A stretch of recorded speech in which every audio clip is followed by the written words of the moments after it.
बीवी को खुश रखे, इतना खुश रखे, इतना खुश रखे। अल्लाह के नबी से शादी हुई हजरत आयशा की। कुछ दिनों के बाद आप सफर पे गए, सहाबा से आपने फरमाया तुम लोग थोड़ा आगे निकल जाओ। सहाबा आगे निकल गए। आपने फरमाया ऐ आयशा चलो हम दोनों दौड़ का मुकाबला करते हैं, रेस लगाते हैं, देखते हैं कौन आगे बढ़ता है। हजरत आयशा फरमाती हैं मेरी नई नई शादी हुई थी, वजन मेरा कम था, दुबली पतली थी। जब मैं दौड़ने लगी अल्लाह के प्यारे नबी पीछे रह गए और मैं आगे निकल गई, मैं जीत गई। मैं इस रेस के मुकाबले में मैं आगे बढ़ गई और मुझे बहुत हंसी आई। मैंने बहुत मजाक बनाया अल्लाह के रसूल का कि देखिए मैंने तो आपको शिकस्त दे दी, मैं आगे निकल गई। कुछ दिनों के बाद जब दूसरी मर्तबा एक सफर में अल्लाह के नबी गए और आपकी आदत थी सफर पे जाने के पहले आप पर्ची डालते थे, कुरानदाजी करते थे और जिस बीवी का नाम आता था उसको लेके जाते थे।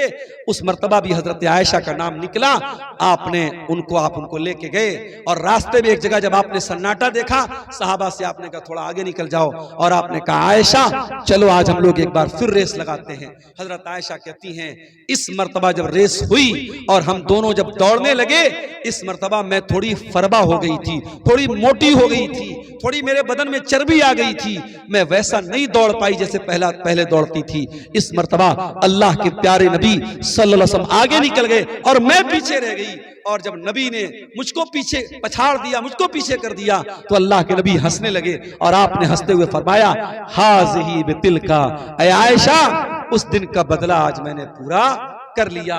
ये नबी की जिंदगी थी।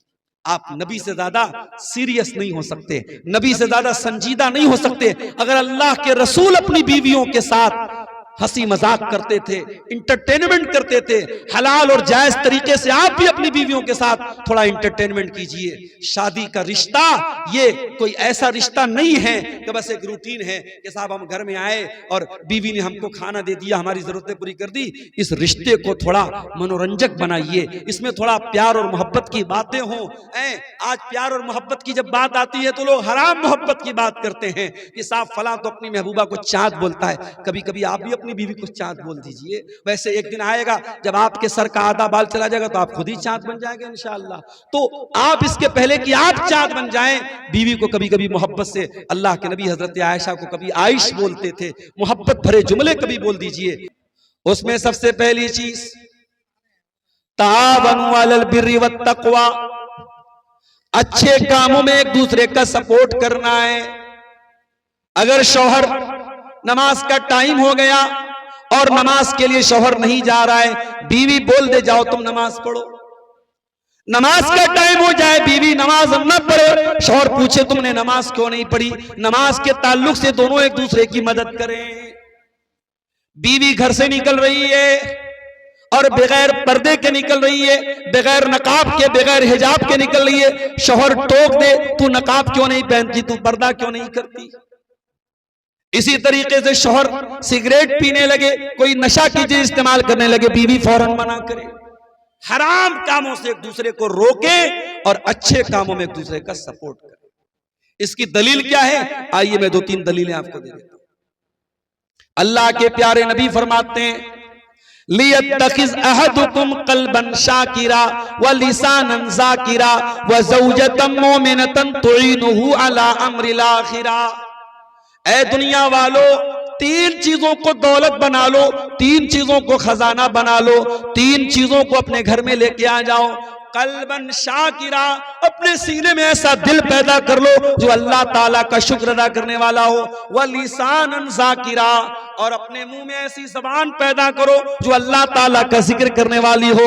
व ज़ौजतन मुमिनतन तुईनुहु अला अम्रिल आखिरा, और ऐसी दीनदार औरत से शादी करो, उसको बीवी बनाओ जो दीन के कामों में तुम्हारी मदद करे। ऐसी औरत कैसी होती है भाई, जो दीन के कामों में आपकी मदद करे। आइए उसका भी एग्जाम्पल आपको दे देता हूं। अल्लाह के प्यारे नबी फरमाते हैं रहिमल्लाहु रजुलन काम मिनल लैल, अल्लाह ताला रहमत नाजिल फरमाए उस आदमी के ऊपर जो रात में उठ करके तहज्जुद पढ़ता है। वह आई कज़म राता, और अपनी बीवी को भी उठाता है, और बीवी अगर इनकार कर दे तो बीवी के चेहरे पर पानी छिड़क देता है। चलो बेगम उठो, चलो नमाज पढ़ो, खुद भी तहज्जुद पढ़ रहा है और बीवी को भी उठाता है। अल्लाह अकबर। तो जो शौहर तहज्जुद के लिए बीवी को उठाएगा वो फजर की नमाज में ऑटोमेटिक उठाएगा, वो ज़ोहर के लिए जरूर उठाएगा, वो असर के लिए जरूर उठाएगा, वो मगरिब और इशा के लिए जरूर उठाएगा। अल्लाह के नबी ने रहमत की दुआ की है उस आदमी की। और मेरी प्यारी माँ और बहनों, आप भी सुन लीजिए, नबी ने दूसरी दुआ किसके लिए की?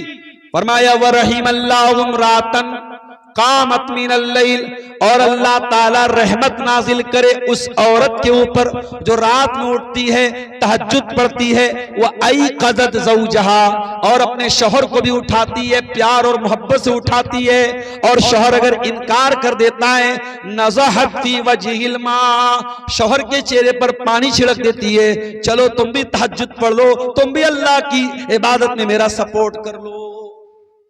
तो नेकी के कामों में दूसरे का सपोर्ट कर।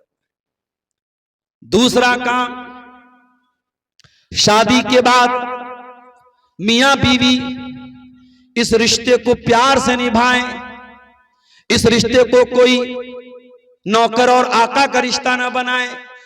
आज क्या हो रहा है, माएं अपनी बेटियों को क्या ट्रेनिंग देती हैं, लड़कों को, शौहर को कैसे तुम्हें अपनी उंगली पे नचाना है।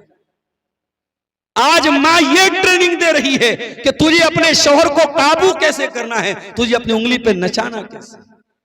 काश माओ ने यह सबक दिया होता कि तुझे अपने शौहर का दिल कैसे जीतना है, तुझे अपनी सास का दिल कैसे जीतना है। और बुरा हो इन मोबाइल पर चलने वाले सीरियलों का, चाहे वो इंडियन सीरियल हो चाहे पाकिस्तानी सीरियल, इन सीरियलों ने भी हमारे घरों का बेड़ा गर्क करके रखा है। इन सीरियलों को देखकर हमारी कौम की बेटियां, हमारी बहनें आज बेहया हो रही हैं। आज सास को सिखाया जा रहा है तुझे बहू के खिलाफ कैसे चाल चलना है, बहू को सिखाया जा रहा है तुझे सास के खिलाफ कैसे तुझे प्लानिंग बनानी है, शौहर को सिखाया जा रहा है कि शादी के बाद भी तू कैसे एक्स्ट्रा मैरिटल अफेयर कर सकता है, भाभी को सिखाया जा रहा है तू देवर के साथ कैसे घर से भाग सकती है। आज समाज को दूषित करने में, समाज को बिगाड़ने में, समाज को गंदा बनाने में इन फिल्मों का, इन सीरियलों का और इन वेब सीरीज का बहुत बड़ा हाथ है मेरे पास। तो शौहर और बीवी एक दूसरे की जिम्मेदारियों को समझे। तीसरा काम, बच्चा जब दुनिया में आ जाए, बीवी मां बन जाए, शौहर बाप बन जाए, तो दोनों मिलकर के बच्चे की तरबियत में अपना अपना रोल अदा करें। अल्लाह के प्यारे नबी सल्लल्लाहु अलैहि वसल्लम फरमाते हैं, मा मिन मौलूदिन इल्ला यूलदु अलल फित्रा, हर बच्चा इस्लाम पर पैदा होता है, उसके माँ बाप उसको यहूदी बनाते हैं, उसके माँ बाप उसको ईसाई बनाते हैं, उसके माँ बाप उसको मजूसी बनाते हैं। इसका मतलब ये हुआ बच्चे को बनाने में और बच्चे को बिगाड़ने में माँ बाप का बहुत बड़ा रोल है। अगर माँ बाप चाहेंगे बच्चा बन जाएगा और माँ बाप चाहेंगे तो बच्चा बिगड़ जाएगा। लिहाजा शौहर और बीवी दोनों मिल करके बच्चे की तरबियत में अपना अपना रोल अदा करें। अब आइए, बीवी के ऊपर क्या हुकूक है शौहर के, हम एक एक करके आपके सामने बयान करेंगे। वक्त हमारे पास कम है, थोड़ी देर आप और सुकून के साथ बैठे। बड़ी अहम बात है, अहम टॉपिक है। जो हजरात शादीशुदा हैं उनके लिए भी बड़ी जरूरी बात है और जिनकी शादी नहीं हुई है वो भी सुन लें ताकि आने वाली जिंदगी में इन बातों पर अमल करें। बीवी की पहली जिम्मेदारी, शादी हो गई, शौहर की इताअत करना है, शौहर की बात मानना है।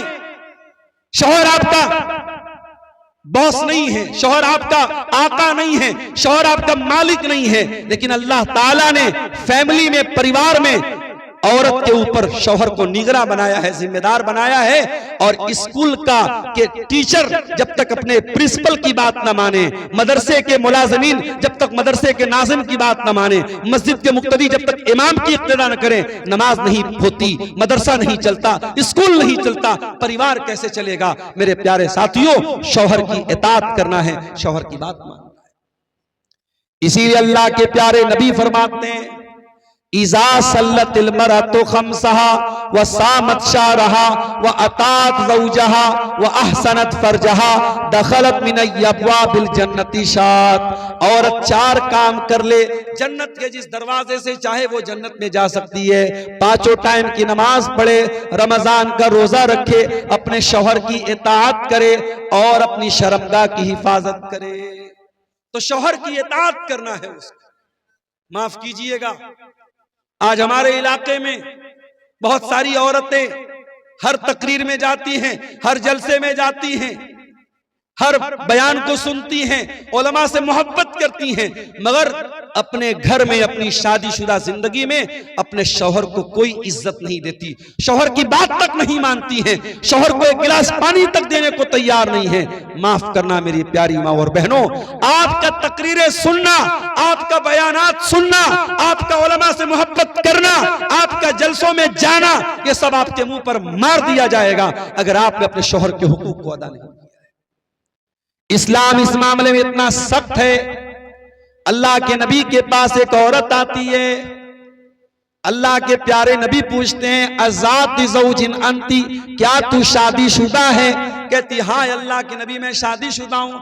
आपने फरमाया कि तू अपने शौहर के साथ कैसा सलूक करती है?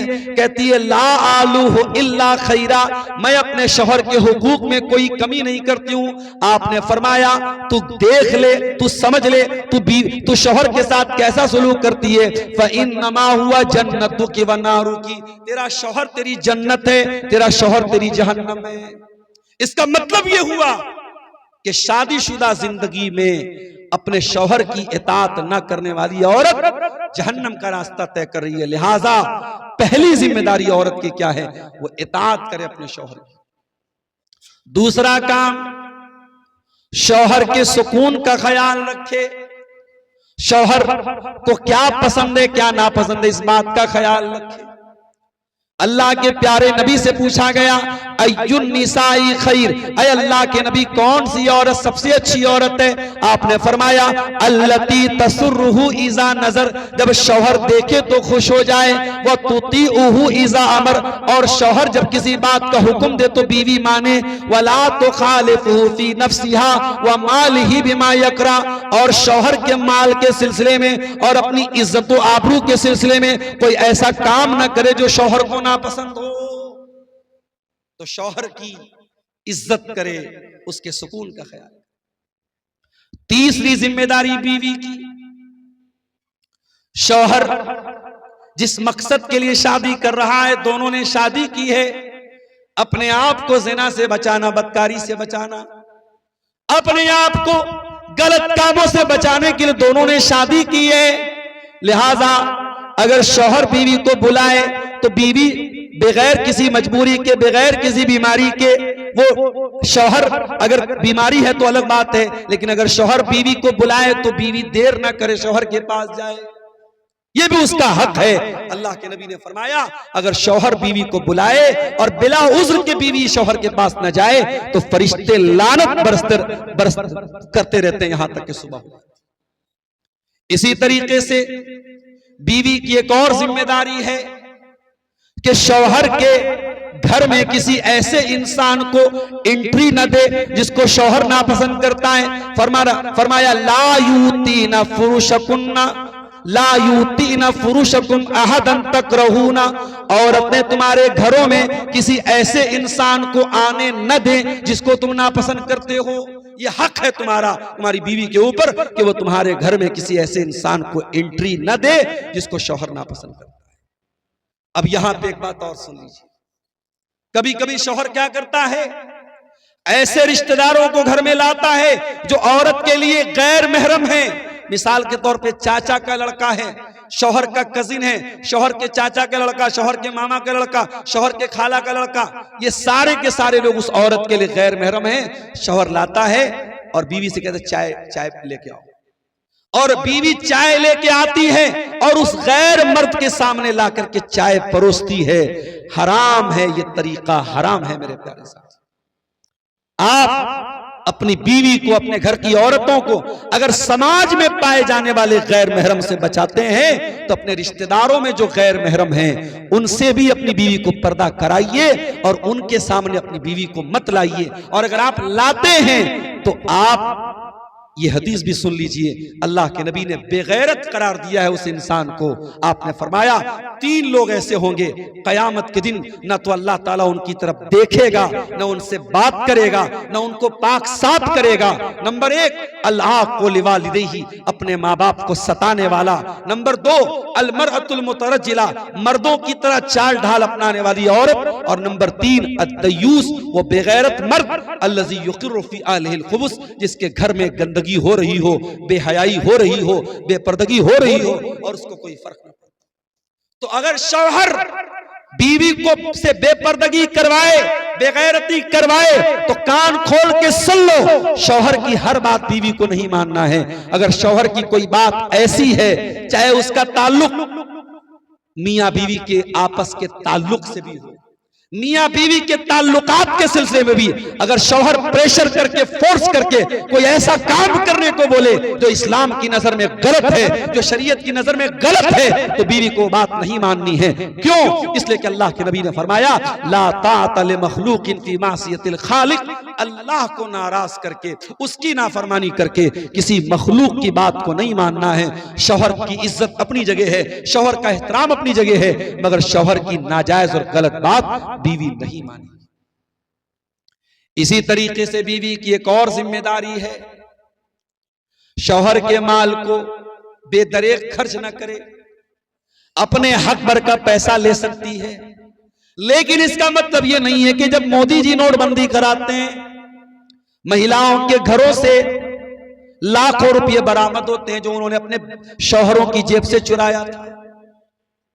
इसका मतलब यह हुआ कि शौहर को बताए बगैर औरतें बहुत सारा पैसा चुरा लेती हैं सेविंग के नाम पे। यह गलत है, मुनासिब नहीं है।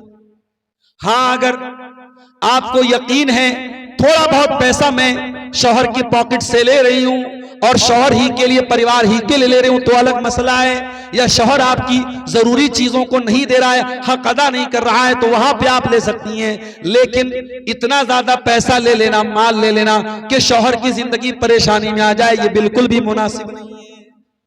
तो ये कुछ जिम्मेदारियां हैं जो बीवी के ऊपर शौहर के ताल्लुक। शौहर की क्या जिम्मेदारी है? शौहर की पहली जिम्मेदारी, कुरान कहता है वअलल मौलूद लहू रिज़्क़ुहुन्ना व किस्वतुहुन्ना बिल मारूफ। बच्चे के बाप की जिम्मेदारी है बच्चे की मां को खिलाना, पिलाना, पहनाना। अपनी बीवी को निकाह करके लाए हो, रोटी, कपड़ा, मकान आपको देना पड़ेगा, आपकी ड्यूटी है, आपकी जिम्मेदारी है।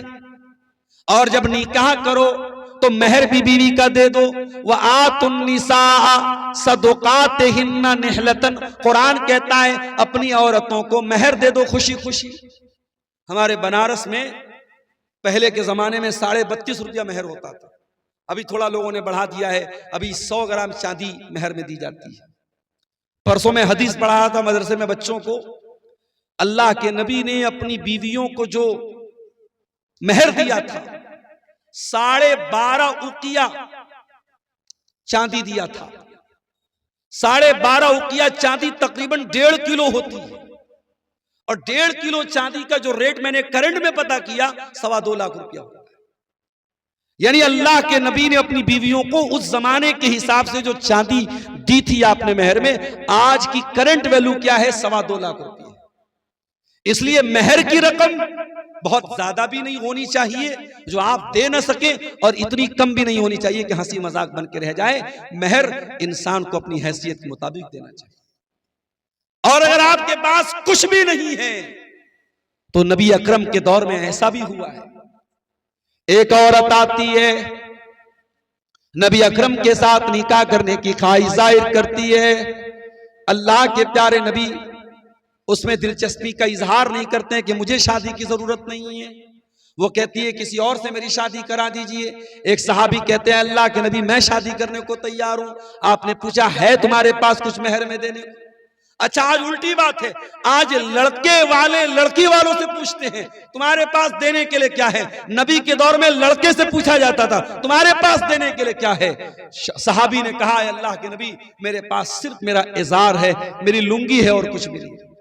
आपने फरमाया, जाओ तलाश करो, अगर लोहे की अंगूठी मिले तो वही दे देना तुम मेहर। सहाबी ने तलाश किया, तलाश करके आए, कहा अल्लाह के नबी लोहे की अंगूठी भी नहीं मिली। आपने फरमाया, अच्छा ये बताओ, हल माअका शैउन मिनल कुरान, कुछ कुरान याद है क्या तुमको? कहा कि हाँ अल्लाह के नबी, मुझे फला फला सूरतें याद।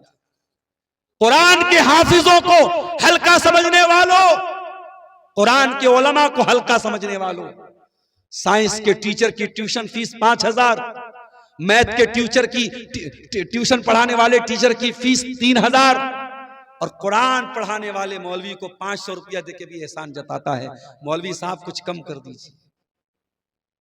कुरान की कीमत तो नहीं तय हो सकती मेरे भाई, कुरान की कोई वैल्यू तो नहीं तय हो सकती। अब तेरी नजर में साइंस के टीचर का मकाम ऊंचा होगा। मैं साइंस के टीचरों को डिग्रेड नहीं कर रहा हूं, ठीक है, समाज में उनका बहुत बड़ा योगदान है, मैथ के टीचरों का बहुत बड़ा योगदान है, लेकिन अल्लाह की कसम, कुरान पढ़ने वाले का जो मकाम है और कुरान पढ़ाने वाले का जो मकाम है वो दुनिया के किसी और टीचर का नहीं हो सकता मेरे साथ। और ये बात मैं नहीं कह रहा हूं, ये बात जनाब मोहम्मद रसूलुल्लाह सल्लल्लाहु अलैहि वसल्लम ने फरमाई है, खैरुकुम मन तअल्लमल कुरान व अल्लमहु, तुम में सबसे बेहतरीन इंसान वो है जो कुरान को सीखता और सिखाता है।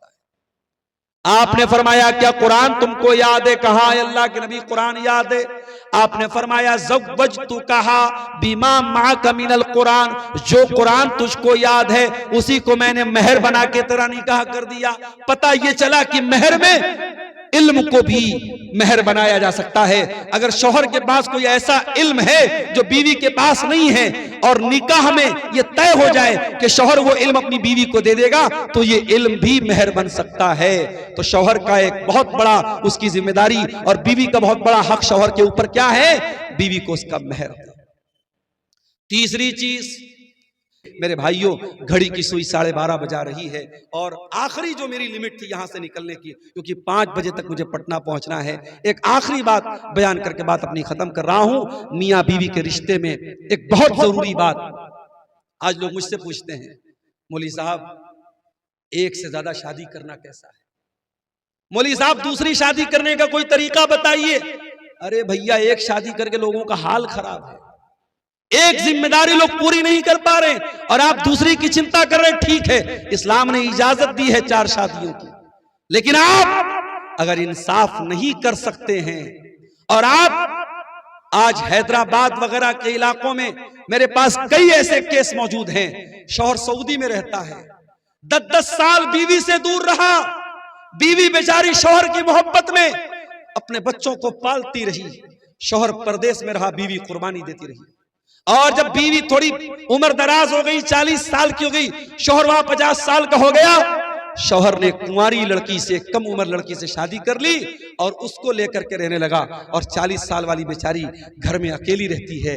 अल्लाह की कसम, ये इस्लाम नहीं है मेरे प्यारे साथियों, ये जुल्म है, ये ज्यादती है।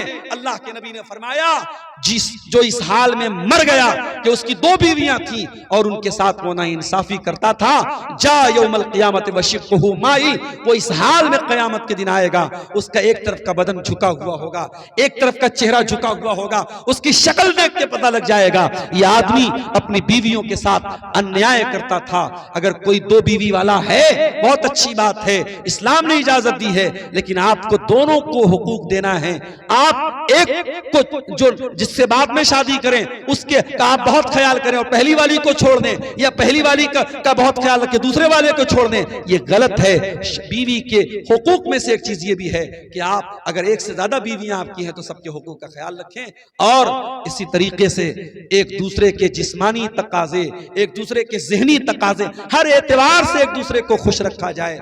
और आज का जमाना ऐसा है, कई घरों में ये देखा गया, शादी हुई, लड़कियों को कोई खतरनाक किस्म की बीमारी है, वो कभी मां नहीं बन सकती, कभी औलाद नहीं पैदा हो सकती। ऐसे केस में याद रखो, अगर किसी लड़की को ऐसी प्रॉब्लम है तो माँ बाप को निकाह के टाइम बता देना चाहिए, जिंदगी को अजीरन नहीं बनाना चाहिए। कोई बड़ी बीमारी हो, होने वाले शौहर से छुपाना नहीं चाहिए। इसी तरीके से शौहर और बीवी एक दूसरे के लिए जिस मकसद के लिए उन्होंने निकाह किया है, अगर शौहर के अंदर जिस्मानी एतबार से कोई कमी और कोताही है, वो मेडिकली अपना ट्रीटमेंट कराए, इलाज कराए, ताकि दोनों एक दूसरे के हुकूक का ख्याल रखें। मेरे प्यारे साथियों, ये चंद बातें ज़ौजैन के हुकूक के ताल्लुक से आपके सामने रखी गई हैं। दुआ है रब्बुल आलमीन से, रब्बुल आलमीन हम सबको जो हम में से शादीशुदा हैं उनको अपने मियाँ बीवी को एक दूसरे के हुकूक का ख्याल करने की तौफीक अता फरमाए, और जिनकी शादी नहीं हुई है अल्लाह नेक और दीनदार जोड़ा उनको अता फरमाए। जो हम में से बीमार हैं अल्लाह उनको शिफाए कामिला अजला अता फरमाए। जो रोजी रोटी से परेशान हैं अल्लाह उनके कारोबार में बरकत नसीब फरमाए। अल्लाह ताला इस मदरसे की हिफाजत फरमाए, मदरसे से पढ़ने वाले बच्चों के इल्म में अल्लाह ताला बरकत अता फरमाए, और यहाँ के असातिज़ा और यहाँ के जिम्मेदारों को अल्लाह ताला इखलास की तौफीक अता फरमाए।